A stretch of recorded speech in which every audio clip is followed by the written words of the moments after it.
संगीत के भैया एक नियम हवे। नियम में का करना है, जैसे बजी बीट तबला करना है वाइब, और वाइब कैसे करना है यहू ला हमन बताबो। वाइब कैसे करना है, गाना के बीट चालू है या तो तुम सिर लहिला या तो गोर लपटका हाथ लहिला, लेकिन वाइब करना है। तो चलो भव्य संगीत स्टार्ट करते हैं। बोल सरस्वती मैया की, बोल भव्य संगीत की, नाचने वाले की, साइड में खड़े होके देखने वाले की। हाँ, लेकिन कोशिश ये करना है कि साइड वाले भी वाइब लो, वाइब लेना जरूरी है मेरा भाई।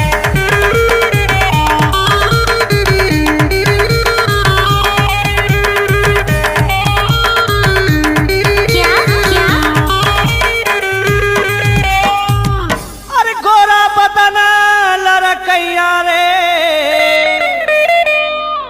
अरे गोरा बदन लड़कैया रे, मोर पिरोही वो के कैसे मन समझाए, रमझा झर होरी माते, अरे कैसे पीरा सहाय।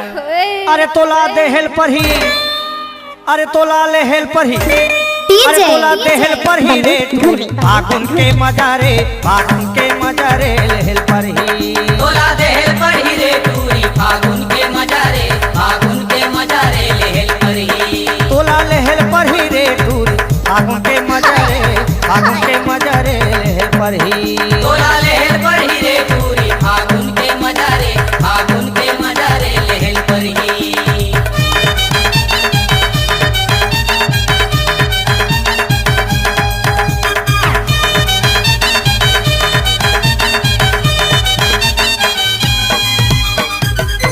अरे कोनो रोका कोनो छेका वो झन सुनबे तय बात, पेल ठेल के खाबे पीबे तय होरी के रात।